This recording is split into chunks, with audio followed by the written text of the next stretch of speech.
Let's talk about people. The KPI, the key performance indicator that we're looking at for the people decision is what? Starts with an E.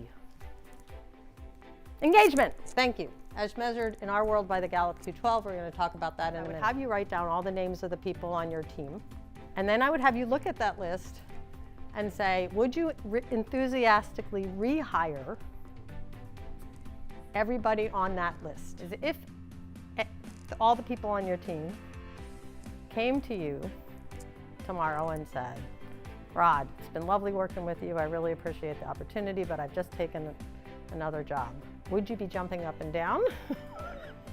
Or would you be fighting to keep them? In a small business, you need them all pulling in the same direction, and that you need them to at least be B players. Can you find enough of the right people? Which is the big one, right?